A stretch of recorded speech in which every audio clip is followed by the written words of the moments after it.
In a breaking data mine, Nintendo went and updated every component of their system in the latest firmware update, and that could have some major consequences, plus some potential Switch 2 box art.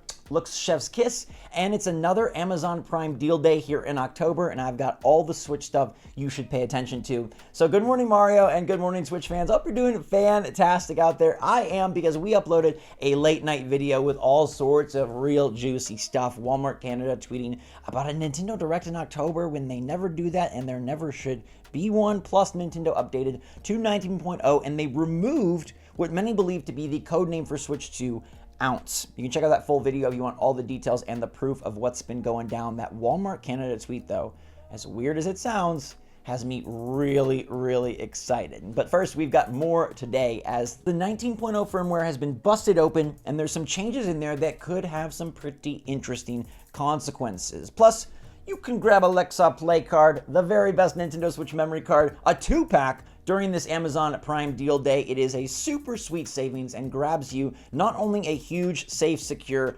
ultra-fast 1TB memory card for your Switch, but also for somebody else's, and then you can save all your games pretty much forevermore. Lexar is my favorite, the best, and I give them a huge SwitchForce seal of approval. Now, these deals expire in less than 48 hours, so get on it quick. Every time you click the link in the description down below, it does help support the channel, and I super appreciate your support, especially during a crazy year like this. So make sure to click the link in the description down below to check out their sale on the Play card and on a bunch of other Lexar products. They make super sweet stuff, and they're great people over there, so I feel super good supporting them.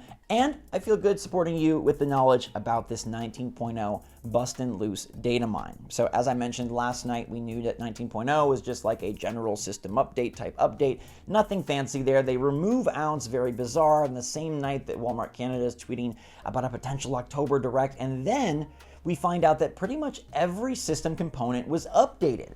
Now this is very interesting to me, and it could mean a number of things. So we're going to go through exactly what those could mean, and why I think this might be even more evidence towards Switch 2. Because we can't just take this in a vacuum. We got to take it wholesale. We got to take it with everything that's going on.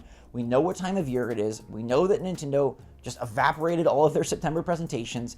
And we know that it's odd that this 19.0 firmware would have a major component update when they say on the surface it's just general system stability stuff.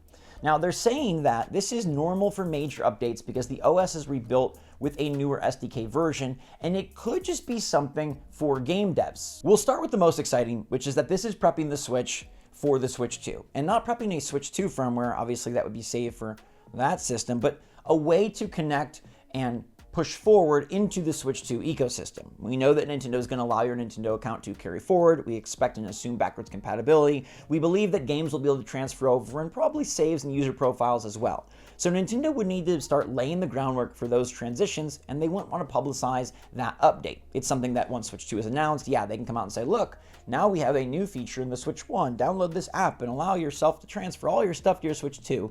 But if they're laying the groundwork for that, they would not publicize it. Now, notable Nintendo Switch data miner, Oatmeal Dome, does have a different take, which is far less exciting, but is worth mentioning, which is that, hey, this could just be something for game devs. And if I had to guess why they would make a big overhaul for game devs, it would probably revolve around security. Nintendo is so big on, oh, no piracy, no modding, no getting into our granular systems. And so they might want to update their code and then require game devs to make changes in order to use and develop on the latest SDK. Oatmeal Dome says changes that matter for game devs don't necessarily mean Switch 2.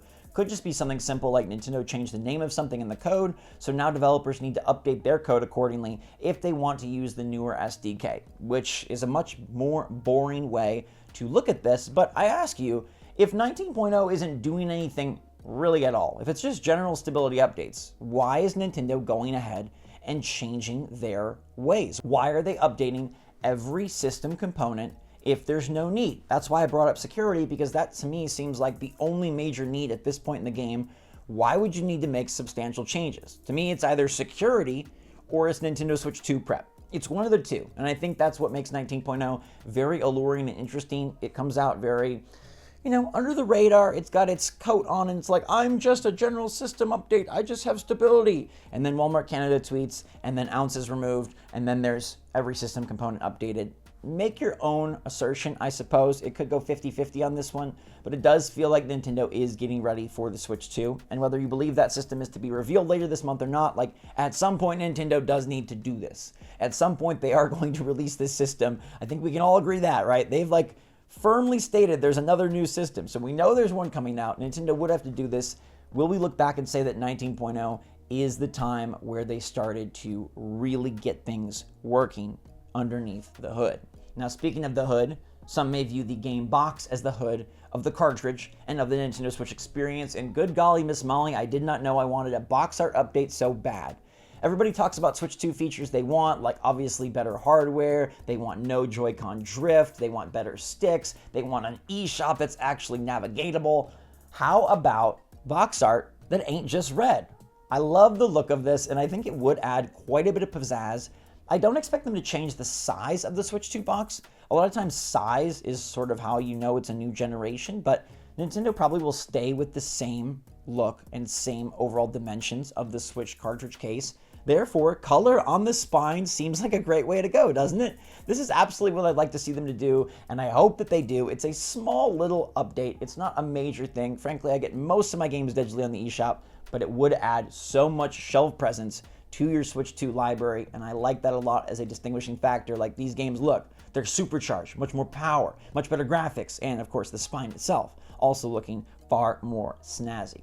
Speaking of snazzy, let's go over some Amazon deals that are snazzy during this Amazon Prime Day deal in October. It runs today and tomorrow, so make sure to grab these quickly, all right? There's a few game deals that I do want to point out. We've got Legend of Zelda Tears of the Kingdom down a bit, okay? It's down to $57 from $70. You're saving about 13 bucks. Not a huge sale, but if you don't yet have Tears of the Kingdom, it does bring it down to below the normal $60 price, which I think is anything at that range is good. Mario Bros. Wonder is down to $52, which is a great game. 13% discount isn't a lot, but hey, we'll take anything. Metal Gear Solid Master Collection is a $40 game, down to $18. Now that might be a really good deal to pick up.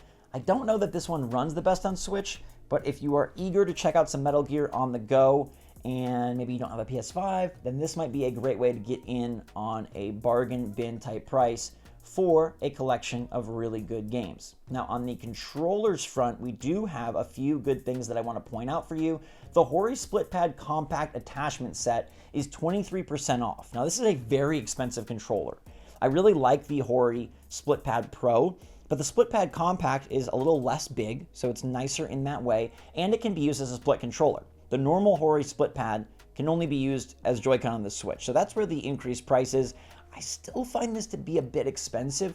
It's basically Joy-Con price, even after the discount, regularly retailing at $90, which feels kind of crazy to me. I think these things should be a bit cheaper. They are really nice. I do think they're a upgrade over the Joy-Con, but even at the discount, I do feel like the price, like, yes, you can use it as a Pro Controller as well, and so that's where it's getting some added value, but man, this is still expensive. I might instead opt to go for the Cracked Nitro deck, which is down 25% off from a normal whopping price of $80 down to $60. Still expensive, but this is really a one-stop fun shop to make your Switch feel a lot better. It adds some good girth to the system. For those of you that get cramped hands, it gives you bigger, better controls, and it comes in a super slick GameCube color scheme, which I do really love. So we are moving and grooving towards the Nitro deck is probably my favorite controller deal. Obviously, the Lexar Play card is the best memory card deal. And then I'd say, Zelda Breath of the Wild, or Zelda Tears of the Kingdom rather, for $58 is a pretty solid price, and I do like that Metal Gear Solid collection, even if it doesn't perform the best, for $18. Remember, these deals run out today and tomorrow, so get on them fast. They end on October 9th. Thank you so much, everybody, for watching. Enjoy the rest of your day. Make sure to let me know your take on today's topics in the comments down below. And until next time, everybody, stay safe, stay healthy, stay happy, stay positive out there. SwitchForce out.